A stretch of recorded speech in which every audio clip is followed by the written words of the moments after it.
चलत विमान कोलाहल होई, जय रघुवीर कहत सब कोई। हर हर महादेव, ओम नमः शिवाय। सत्याग्रह का ये बाबा बैद्यनाथ देवघर झारखंड में हम वहाँ से हमारी यात्रा शुरू हो चुकी है और ये अंतिम दौर है सत्याग्रह के इस कार्यक्रम का। हम जितना भी घूम पाए सुल्तानगंज से चल करके और अलग अलग जो बीच में जगह पड़ी, चाहे वो तारापुर हो, चाहे वो जलेबिया मोड़ हो, और उसके आगे जो कठिन यात्रा थी उसमें हमने थोड़ा सा बस का इस्तेमाल किया हाईवे वगैरह पे। अंतिम दौर में जो करीब 5-6 किलोमीटर का सफ़र था वो आपने देखा होगा कि लगातार हम झारखंड के जो सुदूर इलाके हैं, जो पहाड़ी क्षेत्रों से होकर के गुजरते हैं, वहाँ पे चल करके जो आसपास हो रहा था उसको आप देख पा रहे थे, समझ पा रहे थे। और हम प्रयास कर रहे थे कि ग्राउंड जीरो पे जिस प्रकार से आस्था का ये सैलाब उमड़ा हुआ है, पूरा जो बिहार का क्षेत्र है या उत्तर प्रदेश का ये जो पूर्वांचल है, लेकिन अभी बाबा बासुकीनाथ से चल करके ये जो यात्रा शुरू हुई है एक अलग दौर पे, उसमें हमारे साथ बहुत सारे लोग हैं ट्रेन में। और ये आपको बताना चाहेंगे कि वो झारखंड से लेकर के और बिहार, उत्तर प्रदेश के बढ़नी तक में आपको बहुत सारे लोग मिलेंगे। हम लोगों से बातचीत करने का प्रयास करेंगे कि जो अलग अलग जगह से आए हैं वो देवाधिदेव महादेव भोलेनाथ अपने बैजनाथ को जल लेकर के आए थे, उनके मन में किस प्रकार की उत्कंठा थी। जो अपने भाव को लेकर के अपने शिव के लिए जल लेकर के आया था, उन बहुत सारे लोगों से हम बातचीत करेंगे और आपको बताएंगे कि जो बच्चे आए हैं, जो हमारे समाज की महिलाएं आए हैं, वो अपने परिवार को लेकर के क्या भाव रखती हैं और भोलेनाथ के बारे में, इस यात्रा, कांवड़ यात्रा के बारे में वो क्या कहना चाहेंगी। इसके लिए आपको सत्याग्रह से जुड़े रहना होगा और देखना होगा। ये वो सफ़र है जिसमें हम बिहार के, झारखंड के और उत्तर प्रदेश के बहुत सारे ज़िलों से होकर के जाएंगे। हम रात में जिन लोगों से बात कर पाएंगे उनसे बात करेंगे और आसपास का जो वातावरण है उसको, अभी बारिश का मौसम बना हुआ है और ट्रेन जो है वो करीब 50 किलोमीटर की स्पीड से लगातार अपने पथ पे दौड़ती हुई अपनी यात्रा को पूरा कर रही है। तो बहुत सारा व्यू मिलेगा आपको सत्याग्रह के इस दौर में। आप बने रहे हमारे साथ। क्या नाम है सर आपका? मेरा नाम सरोज कुमार सिंह है। सॉरी, थोड़ा सा तेज बोलेंगे। क्या नाम है? मेरा नाम है सरोज सिंह। सौरभ सिंह? सरोज सिंह। सरोज सिंह जी। तो हमारे साथ में एक भोले हैं और ये अपनी यात्रा पे गए थे। बिहार की किस जगह से आए, कहाँ से आए आप? हम छपरा से हैं।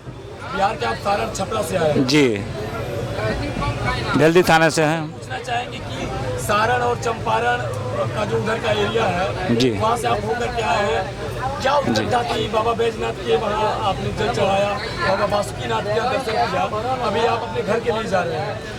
हम लोग यात्रा को लेकर के क्या कहना चाहेंगे? हम लोग तो जिस अवस्था से जुड़े हुए हैं, जिस माने संस्था से जुड़े हुए हैं, जिस भगवान से जुड़े हुए हैं, उस भगवान के प्रति हम लोगों को बहुत ज़्यादा स्नेह है। इसके चलते मैं कष्ट सह करके उस जगह पर मैं जाता हूँ, उस भगवान से मैं भेंट कर करके आता हूँ। तो जा रहे हैं और कैसा लगा यहाँ पे आसपास की जो व्यवस्था थी, जो प्रशासन का मेल बोलचाल जो आपने महसूस किया होगा, जो यात्रा में कैसा लगा आपको? उस प्रशासन को लेकर क्या कहना? इस यात्रा में जो झारखंड सरकार की जो व्यवस्था है वो अच्छी व्यवस्था नहीं है। थोड़ा मतलब बिहार सरकार को देख करके लगा कि मेरे को अच्छी व्यवस्था है। उस चीज़ पर जो आपने देखा होगी कि और होना चाहिए था, हाँ, वजह से थोड़ा सा और सहज हो जाता है। हाँ, वो व्यवस्था अगर होगा तो सहज हो जाएगा। जाने आने में, जाने आने की जैसे कि रोड की है जो व्यवस्था है, कुछ टूटी फूटी है, उसमें उसको मैंने ठीक ठाक अगर कर देंगे लोग तो अच्छे हो जाएगा। सब आने जाने में कठिनाई जो है सो खत्म हो जाएगी।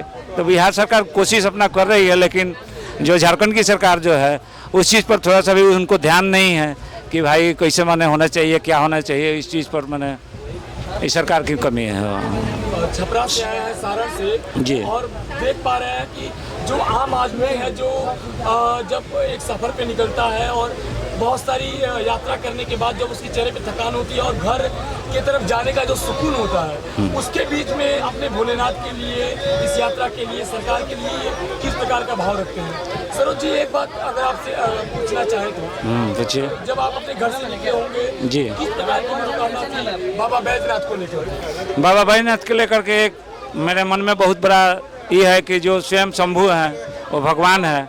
मैं उनको बहुत मानता हूँ, भगवान बहुत ज़्यादा, मैं अपने जान से भी ज़्यादा मैं उनको मानता हूँ। अगर भगवान है तो सब कुछ है। यात्रा का आपको कुछ बता रहे थे, क्या भाव था आपका? मेरा भाव था यही कि मेरे को भगवान से मेरे को भेंट करना है, जाना है। दर्शन करने के बाद, जल चढ़ाने के बाद और वो पूरे मेले की जो श्रावणी मेले का जो वातावरण था जी, उसको जीने के बाद अभी कैसा लग रहा है? अभी तो लग रहा है कि मेरे को लगा कि कहीं मैं स्वर्ग से आ रहा हूँ, किसी भगवान से मैं भेंट कर करके आ रहा हूँ। मेरे आत्मा की सारी जो दुख है वो सब खत्म हो गया। क्या नाम है चाचा जी आपका? रामानंद पाल। आपके नाम में राम है और कहते हैं कि शिव के समान मुझे, राम कहते हैं कि मुझे शिव के समान कोई प्रिय नहीं है। तो आप अपने वहाँ से जल चढ़ाने के लिए गए थे। पहले बताइए कि देश के लोग जानना चाहेंगे भगवान देवाधिदेव कैलाशपति भोलेनाथ के बारे में आपका क्या विचार था और क्या आस्था लेकर के आप जल चढ़ाने के लिए गए थे? भगवान के प्रति मेरा आस्था है, विश्वास है और खास तरह से शंकर भगवान के प्रति मुझे बहुत आस्था है, विश्वास है जी। और हम आज से नहीं, करीब 5 वर्ष से कंटिन्यू भगवान का जल ढारने के लिए वह बाबा धाम बैजनाथ धाम जाते हैं। और हमारा गांव बलिया गांव पड़ता है जो अंदर ब्लॉक में पड़ता है। अच्छा। और वहाँ पर भी राम जानकी मंदिर है, बहुत प्राचीन काल का मंदिर है। और हम अक्सर उस भगवान का पूजा पाठ करते हैं, राम जानकी और सीता जी। आप बहुत लंबे समय में बताएंगे, लोगों का समय जो है वो छूट जाएगा। बहुत कम शब्दों में इतना बता पाइए। अगर आपसे पूछना चाहें उम्र कितनी हो गई होगी, अगर आप बुरा न माने अगर बताएं तो? 55-60 साल की मेरी उम्र है। 60 साल जी। तो आपने समय का ये जो दौर देखा है, इसमें अभी कितना बदलाव देख रहे हैं, अगर कुछ शब्दों में बता पाए तो? अभी पहले के प्राचीन काल से अभी बहुत ज़्यादा लोगों को धर्म के प्रति प्रेम बढ़ गया है जी। और जो है आदमी विश्वास करके और शंकर भगवान के प्रति विश्वास करके और बैजनाथ धाम के प्रति विश्वास करके लगातार परिश्रम करने के बाद भी आदमी खुशी पूर्वक वहाँ जाता है और विश्वास से जल ढारता है और आस्था के अनुसार चलता है। बहुत बहुत धन्यवाद। तो आप सुन रहे थे रामानंद चाचा को और ये ऐसा सोच रहे हैं, इनसे हम ऐसी बातें कर रहे हैं। आप बने रहे हमारे इस पड़ाव पे, इस सत्याग्रह की इस यात्रा में। हम लोगों से बातचीत करते रहेंगे और ये गतिमान एक्सप्रेस जो है, जो बिहार के और झारखंड के, उत्तर प्रदेश के बहुत सारे हिस्सों से होकर के जाने वाली है, उसमें लोगों से जरूर बात करेंगे, आपको रूबरू कराएंगे। आप बने रहें। नमस्कार।